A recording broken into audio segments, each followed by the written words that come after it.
네, 오늘 수요 예배 출애굽기 2장의 말씀 함께 나누면서 은혜 받기를 원합니다. 제가 어제 카톡에 몇 가지 질문을 여러분에게 생각해 보라고 올렸는데 혹시 보셨습니까? 안 보셨어요? 왜 그러실까요? 왜 그러실까요? 우리 예배 드리러 오신 분 말고도 우리 행복나눔 교회 성도님들 중에 읽은 사람도 있겠고 또는 읽고 답을 생각해 본 분도 있고 또 그렇지 않는 분들도 있을 거예요. 근데 밥 먹는 것처럼 지난주 예배처럼 떡으로만 사는 게 아니라 사람은 말씀으로 살아야 되기 때문에 그 말씀이 그 성경 말씀을 이렇게 기초적으로는 읽는 게 말씀이겠지만 사실은 그게 말씀이 아니고 그 성경 말씀을 먹는 거예요. 말씀과 먹는 건 틀려요. 그냥 들판에 벼가 있으면 그냥 그거는 벼예요. 근데 그게 우리 집으로 이제 배달이 되면 쌀이 되는 거고 그 쌀을 지어야지만 밥이 되는 거예요. 그러니까 우리는 엄밀하게 말하면 벼를 먹는 게 아니라 밥을 먹는 거예요. 다시 말해 이렇게 우리가 성경책으로 주어진 바이블에 있는 말씀은 벼예요, 벼. 그럼 이 벼를 갖다가 이제 추수를 해야 될 거 아니에요? 그렇지 않아요? 그 벼를 쌀로 만들어야 돼요. 그 쌀로 만드는 게 예배예요. 그래서 예배라는 것은 말씀을 이렇게 농사짓는 그 말씀을 이 바이블에 있는 말씀을 나 안의 삶으로 이렇게 들여놓고 농사를 짓는 것이 바로 쌀을 만드는 과정이 예배다. 그럼 그 예배만 드리면 되냐? 그렇지 않아요. 이 삶에서 그 예배로 말미암은 양식이 나오는데 그게 말씀인 거예요. 제가 여러분에게 드리는 그 말씀을 먹으라는 것은 그렇게 예배를 드림으로 농사를 짐으로 나한테 얻어진 그리고 그것을 가지고 내 삶에 있어서 묵상하고 실천하고 따르려는 그 밥 짓는 과정 그게 밥이 되는 거예요. 이거는 개인이 자기가 하는 거지 그 어느 누구도 해줄 수가 없어요.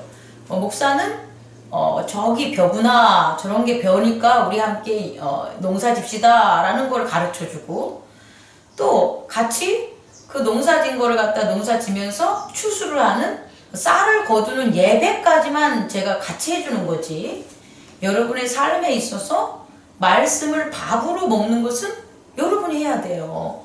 그걸 안 하니까 자꾸 영적으로 배가 고프고 영적으로 배가 고프니까 딴 데 가서 세상에 있는 떡을 먹는 거예요.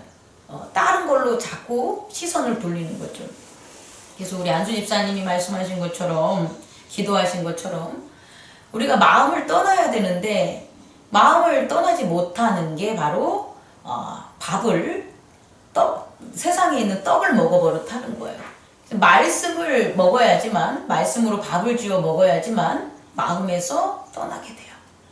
그래서 말씀대로 생활하는 게 아니라 마음대로 생활하는 게 아니라 말씀대로 생활할 수가 있어요. 그럼 삶이 완전히 바뀌죠.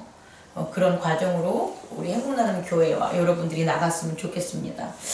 제가 출애굽기 2장 오늘 수요 예배 말씀을 염두에 두고 어제 질문을 했는데 이제 모세는 어떤 사람일까 이제 생각을 해봐야 돼요.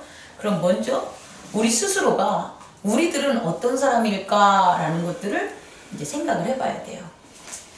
개개인의 특수성으로 보면 어떤 사람은 가난한 사람, 부유한 사람, 잘 자란 사람, 못 자란 사람, 여자, 남자, 기타 등등 능력이 있다, 없다 등등의 지식이 있고 없고로 나눌 수가 있겠지만 그것은 세상에서 얘기하는 외형적 자아고요. 그 외형적 자아는 사실상 의미 없어요. 마음이 만들어 놓은 거고 생각이 만들어 놓은 거기 때문에 생각이 바뀌면 없어지는 거예요. 마음이 사라져 버리는 거예요. 여러분 아무리 살인을 하고 못된 짓을 져도요. 그 사람이 생각을 고쳐먹고 마음을 버려버리고 어디 가가지고 뭐 예를 들어서 목사로 산다고 하거나 스님으로 산다고 하면 그 사람이 그 살 생각에서 벗어나지 않으면 이전에 있었던 살인자는 다 없어지는 거예요. 왜냐하면 그건 과거니까. 과거의 생각과 마음이라는 게 사라지면 현재의 삶 틀려지는 거예요. 그러니까 생각으로 만든 마음은 아무것도 아니라는 거예요.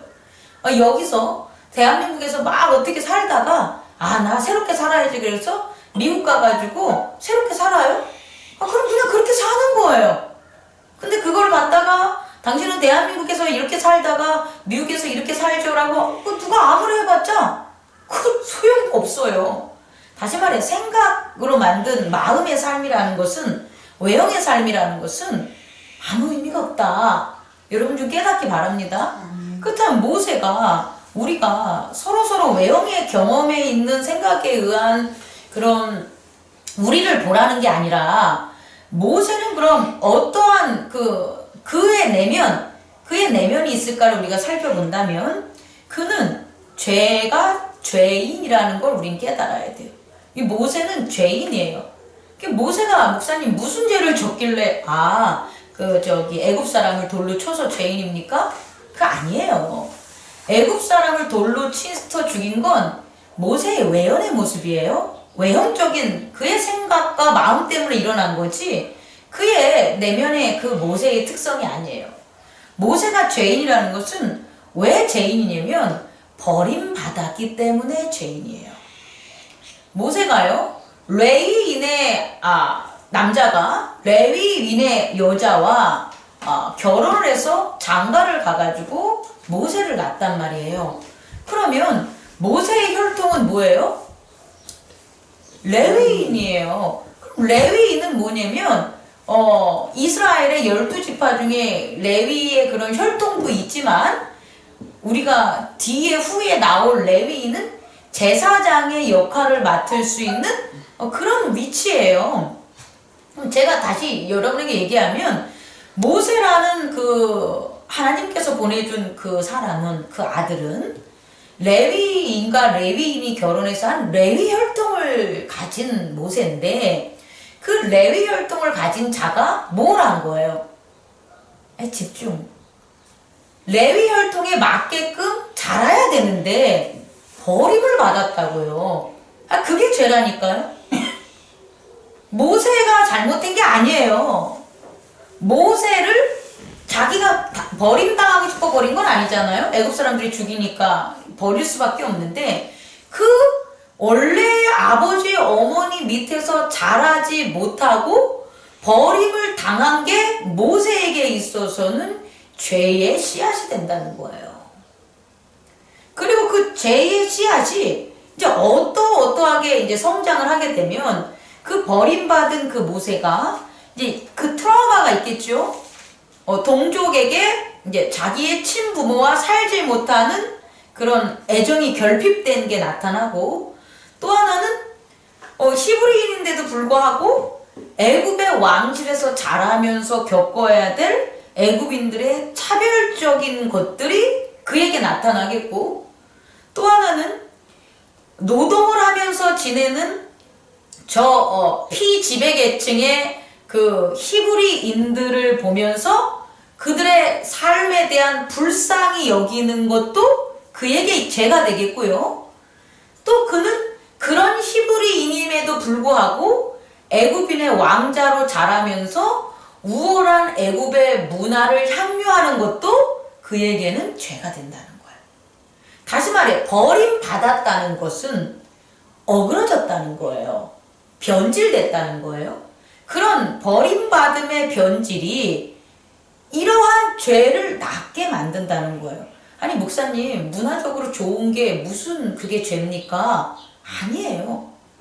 만약에 모세가 애굽인의 아들로서, 애굽 왕의 아들로서 애굽의 문화를 향유했다면 그는 죄가 안 되겠죠. 근데 그게 아니라는 거예요. 레위인의 출생이 애굽의 왕자로서 문화를 향유한 건 어그러진 거예요. 그렇기 때문에 그에게 뭐가 있다? 죄가 있다라는 거예요. 다시 말해 거룩할 수 없다라는 거예요. 그의 거룩할 수 없는 게 그의 내면에 죄가 된다는 거예요. 이해할 수 있겠습니까? 그것 때문에 발생한 거예요. 우리들도요, 왜 하나님의 아들을 예수님께서 이 땅에서 구원하려고 했냐는 거예요. 하나님의 아들들은 하나님의 나라에서 살아야 되는 거예요. 근데 하나님의 아들들이 버림을 당한 거예요. 사실은 하나님이 버린 게 아니라 그들의 죄의 유혹으로 인해서 버림받게 된 거예요. 그러니까 하나님의 아들이 하나님 나라에서 사는 것은 그게 거룩함인데, 하나님의 아들이 죄로 말미암아 버림을 받기 때문에 그 어그러진 죄에서 예수님은 그 죄를 사하고 하나님의 아들들을 구원하려고 이 땅에 오신 거예요. 다시 말해, 우리가 하나님의 자녀라면 이 땅을 살아갈 때 하나님 나라와 그의 거룩한 말씀 안에 거하지 못하면 우리는 뭐다? 쇳덩어리들이다. 그리고 제대로 될 수가 없어요. 누구처럼? 모세처럼. 아무리 애굽의 왕이라고 왕자라 할지라도, 우리가 아무리 세상에서 대통령이 되던 부자가 돼도 이 세상 사람이 아니라 하나님의 아들이기 때문에 불행할 수밖에 없다는 것, 죄에 빠질 수밖에 없다는 것을 여러분들은 깨닫기 바랍니다. 두 번째 질문은요. 모세가 알지 못했던 히브리인들의 생각은 무엇일까요? 이거예요. 자, 보세요. 모세는요, 자기의 동족들이 불쌍해서 동족들이 애굽인들에게 이렇게 노동력 착취당하고 불쌍히 여기는 것을 보고 그들을 도와주려고 하다가 애굽인을 죽인 거예요. 또 하나는 히브리인들과 히브리인들끼리 싸우고 있어서 동족끼리 싸우면 되겠니? 라고 해가지고 가르쳐 주려고 하다가 죽임은 아니고 배신을 당해가지고 자기의 죄가, 애굽인을 파묻었던 그 죄가 드러나서 도망가게 된 거죠. 미디안으로. 그러면 모세가 알지 못했던 히브리인들의 생각이 뭐냐는 거예요. 또 하나는 우리가 알지 못하는 세상의 생각을 우린 깨달아야 돼요. 잘 보세요, 여러분. 여러분의 자녀들이 왜 여러분의 말을 안 들까? 아니, 자녀들한테 니네들 잘 되게 하려고 내가 가르치는 건데 안 듣는 거예요. 제가 성도들한테 이렇게 하십시오 가르쳐도 잘 따르는 성도가 있는가 하면 못 따르는 성도가 있어요. 안 따르는 성도가 있어요. 그 왜 그러냐는 거예요. 우리 이 문제를 해결해 봐야 돼요. 모세는 히브리인들이 이 생각을 가진 걸 몰랐어요. 우리들도 자녀들과 저의 성도들이 이런 생각을 가진지를 제가 모른다면 저는 모세처럼 이렇게 또 실수를 하고 살아갈 거예요. 그게 뭐냐면, 우리 여기서 나오는데, 히브리인들이 모세한테 뭐라고 하냐면, 누가 당신을 우리의 뭐로 세웠다 그래요? 재판관으로 세웠냐라고 얘기하는 거예요. 14절. 그가 이르되 누가 너를 우리를 다스리는 자와 재판관으로 삼았느냐? 이렇게 얘기하는 거예요. 여러분, 이 두 가지가 되게 중요합니다. 히브리인들이 왜 모세 말을 안 들었냐면 모세의 말이 잘못해서가 아니에요. 타당성이 없어서가 아니에요. 모세가 애굽의 왕자라서 그런 게 아니에요. 모세의 말을 히브리인들이 안 들은 이유는 히브리인들은 이게 싫은 거야. 누가 나를 다스리는 자와 재판관으로 삼았냐는 거예요.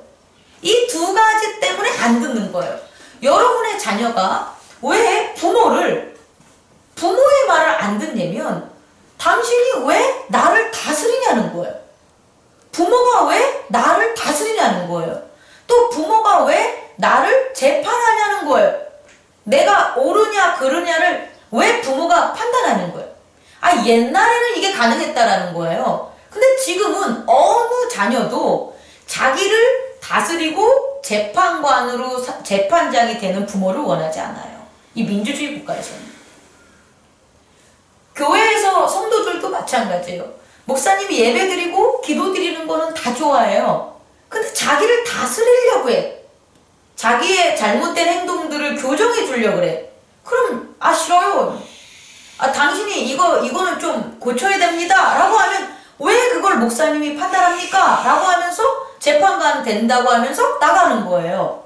이걸 싫어요. 그러니까 오늘날의 나라, 이게 더 쉽게 얘기하면 예수 그리스도 이후에는요 이걸 못해요. 부모라고 해도 자녀를 못 다스리고 부모라고 해도 재판관이 될 수 없어요. 왕이라고 해도 목사라고 해도 그 백성들을 다스리거나 재판할 수가 없어요. 그래서 왕권이 무너지고 민주주의, 법치주의로 온 거예요. 자, 이걸 꼭 깨닫기 바랍니다. 그게 세상이다. 근데 그거를 모세는 알았다, 몰랐다? 몰랐다는 거예요. 그렇다면 세 번째, 모세의 진실성은 왜 그의 형제들에게 전달되지 못했는지 우리 묵상해 보세요 라고 했어요. 모세는 분명히 자기가 자기 동족을 불쌍히 여겨서 그들을 불쌍히 여기는 것들, 그래서 그들이 잘못된 것들을 갖다가 교정해 주려고 얘기를 했는데, 또 그들의 편에서 애굽인을 갖다가 어쩌다 죽이는 그런 희생까지 했는데, 그의 진정성을 히브리인들은 받아들일 수가 없었다는 거예요. 왜 그랬을까요? 라는 걸 이제 찾아야 돼요. 그럼 지금까지 제가 말씀해 드린 거를 종합적으로 한다면, 모세의 진정성이 히브리인에게 전달되지 못했던 것은 두 가지다. 하나는 그의 뭐다? 죄다. 모세는 자기가 죄인이 아니라고 하지만 그는 뭐다? 죄인이었다. 두 번째는 히브리인들은 죄의 세계에 살기 때문에 재판관과 다스리는 자를 원하지 않는다. 그들 사는 죄의 세계에서는 그 재판관과 다스리는 그게 아니라 그런 법과 그런 율법이 없는 세계에 산다는 거예요. 그렇다면 결국 이 모세가 진정성이 그들에게 전달되지 않는 거지, 오늘날 우리가 부모가 자녀에게 진정성이 전달되지 않는 거와 또 목사가 성도들에게 진정성이 전달되지 않는 그런 요인이 된다는 거예요. 그렇다면 우리가 알아둬야 되는 것은, 나는 진짜 진실하고 너를 위해서 그러는데 너는 왜 안 받아들여니? 이런 쓸데없는 말들을 계속해서 남발하지 마시고 이 문제를 해결해야 되는데, 그 문제를 해결하기 위해서는 내가 죄가 없어야 돼요. 내 죄로부터 나는 벗어나야 돼요. 내가 거룩해져야 돼요. 그러니까 내가 거룩하게 되어지는 것. 또 하나는 그의 백성이 나를 다스리는 자와 재판관으로 보면 안 돼요. 다시 말해, 내 모습을 보면 안 돼요. 모세의 외연적인 그 모세의 애굽 왕자의 모습으로 보여주면 안 된다는 거예요. 그 답은 3장부터 나옵니다. 그래서 그 3장에 나오는 게 모세가 누굴 만나는 거냐? 하나님을 만나는 거예요. 여기서 떨기나무에서 하나님을 만남으로, 모세는요 이전까지 있었던 애굽 왕자가 아니에요.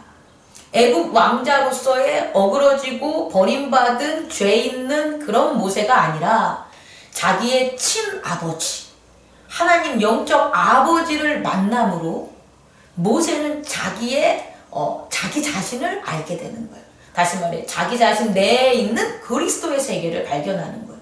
우리도 마찬가지로 하나님 아버지를 만나야지만 우리는 죄의 세계에서 벗어나요. 세상에 버림당했어, 부모에게 버림당했어, 학교에서 따돌림 당했어, 돈이 없어, 건강이 약해, 병이 걸려, 이런 모든 버림당한 두려움으로부터, 그 죄로부터 벗어날 수 있는 길은 누구를 만나는 길이다? 하나님 아버지를 만나는 길입니다. 하나님 아버지를 만나서 새로운 나를 찾아야 돼요.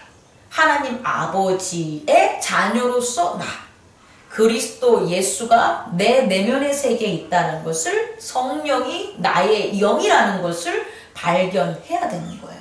그게 첫 번째. 두 번째는, 그렇게 됐을 때 애굽인들에게 모세가 가죠. 그랬을 때 애굽인들은 이전에 살인을 했던 모세가 아니에요. 애굽 왕자로서 모세가 아니에요. 하나님의 아들로서, 하나님의 세우신 구원자로서의 모세를 보게 되는 거예요. 그래서 애굽인들은 모세에게 충성하는 게 아니에요. 모세의 다스림과 모세의 재판으로 그들이 그 모세를 보고 순종하는 게 아니라 하나님을 보고, 하나님의 말씀을 보고 그의 다스림과 그의 재판하는 율법을 따르게 되는 거예요. 우리도 마찬가지예요. 우리가 하나님의 말씀으로 세워졌을 때 자녀들은 우리를 엄마 아빠로 보지 않고 뭐로 보냐면 하나님이 나를 구원하려고 보내주신 엄마 아빠로 보게 돼요. 그래야지만 다스림을 받고 재판을 받게 되고 옳고 그른 것에 순종하게 되는 거예요. 교회도 마찬가지. 교회에서 목사를 외형의 모습에서 보이는 목사로 보면 다스림 당하고 재판 당하는 거 싫어해요. 그런데 목사님이 하나님을 대언하셨어. 하나님이 우리에게 이끌어가는, 우리가 세우려는 교회에 있어서 이러이러한 것을 하시는 거야 라고 그 목사님의 내면을 봐야지만 목사가 추진하는 이렇게 지향하는 그런 다스림과 재판에 있어서 순종한다는 거예요. 그게 바로 우리에게 필요한 것. 또 그렇게 하려고 우리를 세운 거예요. 신약에 있어서 말씀을 마치면서 얘기해주면 예수 그리스도의 말씀을 다 안 따랐잖아요.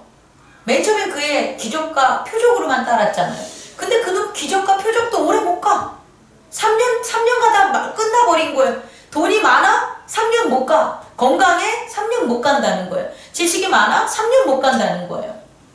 예수님의 기적과 표적도 3년 못 갔는데 맨 처음에만 따라다니는 거지. 근데 나중에 예수 그리스도를 십자가를 지면서 따라가는 무리들이 생겼단 말이에요. 그들이 뭘 본 거냐면 예수 그리스도가 하나님이야를 본 거예요. 우리에게 보내준 예수 그리스도는 하나님이셨어. 나를 구원하신 하나님이야. 이걸 본 자들은 그들의 목숨을 바쳐서 예수 그리스도의 구원을 전하는 놀라운 사도들이 됐다는 것, 복음의 선지자들이 됐다는 것, 선조들이 됐다는 것을 우리가 깨닫기 바랍니다.